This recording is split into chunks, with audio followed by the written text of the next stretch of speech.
I'm happy to share a project that's really been growing here. If you're not familiar, Old Dominion University is in Norfolk, Virginia, a public university. And literally outside my window here is the world's largest naval base and one of the top 3 ports on the eastern seaboard. So we did a pilot project a couple of years ago for the Norfolk International Terminal that spawned interest in exposure of ports, and specifically marine terminals, to sea level rise. And that's the multiple hazards that encompasses, and the acceleration of sea level, tidal flooding, combined flooding, storm surges, and the like. So I want to acknowledge some support from our new Institute for Coastal Adaptation and Resilience, ICAR at ODU, the Commonwealth Center for Recurrent Flooding Resilience, CCRFR, that's a mouthful, and my colleagues George McLeod and Sheila Hutt here at ODU. Jumping ahead, this is a picture here on the right of Norfolk Naval Base, world's largest naval base during Hurricane Isabel. The poor sailors who parked their cars there came back to very fishy smells, and that just points out a little lightweight reality that we are living really at sea level, and there is a massive national security, infrastructure, and economic engine here at our doorstep on the East Coast. Sea level, as we know, is poised to rise. There's an enormous amount of work going on to better understand the processes and the kind of uncertainties as that unfolds. Tidal flooding in particular has been one that has emerged as a threat, not only to expanding the tides and sea level rise and subsidence affecting storm surges, but even every day's tidal sunny day flooding or king tide events. The nuisance becomes chronic and debilitating over time. And so we talk about interest in the supply chain, the accessibility of ports, and disruptions to our transportation and energy infrastructure. And this is really the context of this project. So our research questions are, what are the exposures of flood risk at port terminals specifically? And we're really focusing in here on cargo container terminals, the public or quasi-public major marine terminals up and down the eastern seaboard. And we're focusing in now, not just one terminal in Norfolk, but on the 4 major ports for cargo on the East Coast that handle shipping containers, so usually 20 and 4-foot container units. And how are they exposed differentially within each port? Because each port has multiple terminals, and among the ports or between the ports, as we have different tidal ranges, different storm surge exposures, different subsidence rates. So we're basically beginning to flesh out the details of this transportation exposure. That's our primary objective, building off a case study of NIT Norfolk, and secondarily deriving that baseline of risk exposure. So here I've pointed out the 4 major ports: the New Jersey port, the Port of Virginia, and Hampton Roads, including Norfolk, Charleston, and Savannah. Each one of these constituent ports has multiple terminals. So we have 16 terminals in all. For each of these, we've extracted LiDAR elevation data. We've done a bunch of tidal datum adjustments using V datum. We've done hydro correction to ensure that water flows in a storm surge properly uphill and downhill in terms of hydrographic process modeling. We have acquired Federal Highways Administration and free analysis framework data. So we have roads, railroads, and intermodal locations. We have aerial photography that was used to basically digitize the footprints of the marine terminals.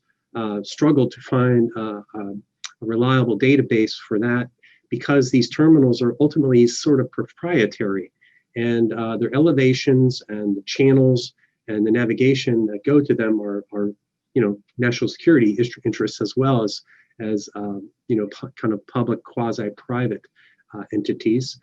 Putting all of these things in common spatial reference was a little arduous. One thing we did not evaluate is the future hydrodynamics. As sea levels rise, that does affect some of the current changes, and we didn't look at sort of Monte Carlo variations of potential future scenarios. We adopted a single scenario, the NOAA intermediate high scenario. We've digitized the port terminals, all 16 of them, and then for each of these terminals, we've extracted hypsometry, which is a measure of the area over the elevation at different increments. And this, with the DEMs, allows you to produce what's called a hypsometric curve. And then you can plot on that curve your different assets, whether it's asphalt, terminal locations, infrastructure locations, roads, railroads, and so forth. So this is a tried and true application of geomorphometry going all the way back to Arthur Strehler in 1952 and even before then, if you care to. We have models that we run in ArcGIS Pro to extract these things, plot them, and then analyze each of them. So without going into all of the detail, this is a set of internetworked geoprocessing tools that we developed. The approach then extracts a hypsograph for each terminal and then plots sea level rise and future tidal levels on top of them. And we have a kind of planning envelope for the NOAA intermediate high scenario showing there. We basically targeted specific endpoints on that, 2030, 2050, 2080, 2100, just to kind of look at things maybe in the extremists. We did for each port, do some homework on the rate of vertical land motion. We used tide gauges and kind of recent publications on VLM or subsidence, if you will, and we extrapolated those going forward. For each terminal, for each port and for each terminal, then we have a sea level rise curve that's at the top here. And then at the bottom, we actually have a difference in elevation between the average deck height of the terminal. That would be the areas where the cargo containers, the refrigerated boxes and so on, called reefers, are stored, and the mean sea level, or in this case, we used mean higher high water. That is a measure of freeboard. And so if you have waves even on top of that mean higher high water level, you've got problems and you're probably in an emergency operation kind of state. We've estimated these for each port on average and for each individualized terminal. Using the projections going forward, this is a little bit of a education if you're not used to interpreting these things. We have a decline in the sort of freeboard elevation, and it varies by port and by terminal on average. These are kind of the funkiest spaghetti plots I've ever made, but this is a hypsograph for every terminal in the study plotted and colorized. So the New York, New Jersey port terminals are the blue lines. The orange ones are the Charleston terminals. The green ones are Port of Virginia, and the two red are a sort of defunct terminal, ocean terminal, and the more active Garden City terminal in Savannah. As you can see, going from the left to the right, 0 would essentially be current mean higher high water. And then we have basically a lot of area above water, which is a very good thing. But we have differential thresholds potentially to flood these terminals. So for each port, we put a body of hypsographic curves or hypsometric curves together, hypsographs, and then we look at then within port essentially exposure of each terminal. And then we can also stack them together and look at it between ports. So we've done that for the terminals, and what do we find? We see that the marshes, some of the road infrastructure surrounding individualized terminals is exposed to tidal flooding even today, but increasingly in the future. And we have them color-coded here with each scenario of sea level rise, essentially the potential depth that you have. Now, we've also done this for a buffer, looking at kind of secondary or even cascading impacts, you might call, on the routing of truck or rail traffic carrying containers, and about a 5-kilometer buffer from each terminal, sort of focusing on the low-lying area for each port. And so we've created hypsographs for the ports. Now we've color-coded each of the road segments. There's a segmentation going on here, and a symbolization for the truck traffic volumes that shows areas in the kind of cooler, lower colors, areas of maybe potential concern. That we do have some tidal flooding, sunny day flooding, and certainly storm surge flooding creeping in at our various ports. I will note that this does not include tunnels. It does not include bridges and things that have been hydro-corrected and removed. If you're familiar with LiDAR elevation models, those things can be a little bit of a quandary. And we spent weeks to months doing additional corrections to the LiDAR to reflect that.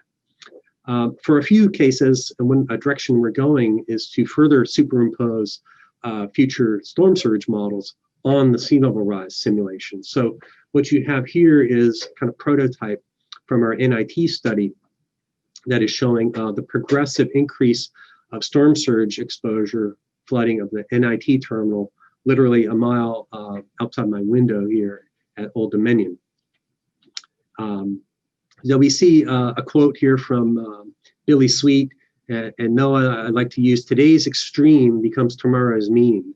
And this is referencing today's extreme flooding or extreme high tide becomes the mean tide in the future. So the days, the cumulative impacts, the hours, and then the supply chain disruptions here are projections that we're making.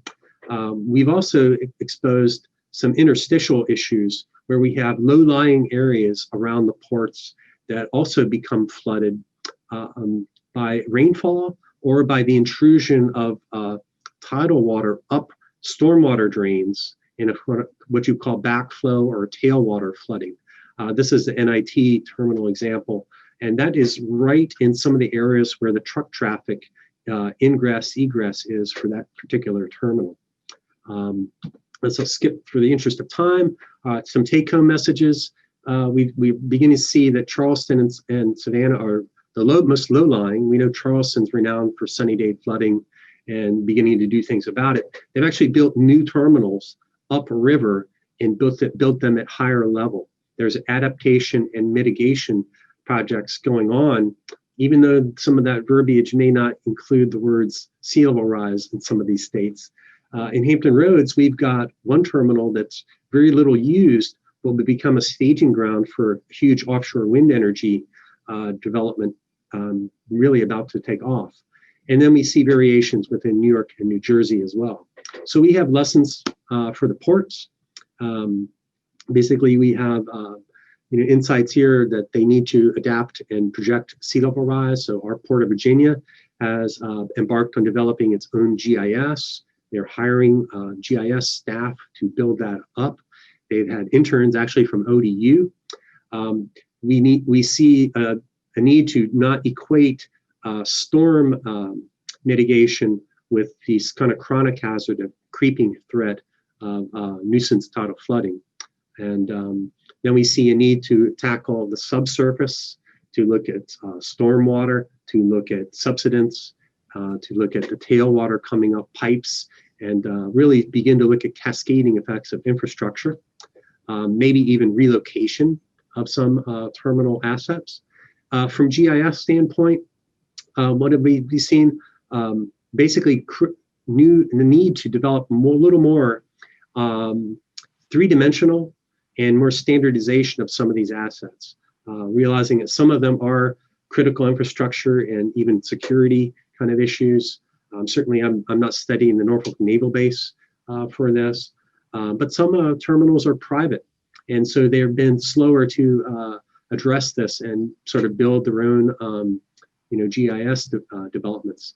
More work on hypsometry, essentially putting all of these assets not only in the same horizontal spatial reference, but three-dimensional is critical. And knowing where you are with respect to a storm surge or tidal flooding is becoming really important. And then see the ports themselves adopting GIS. I at least from my perspective, this is kind of happening in real time. And I believe there's a NOAA effort underway simultaneous to this project to literally develop products on these marine terminals.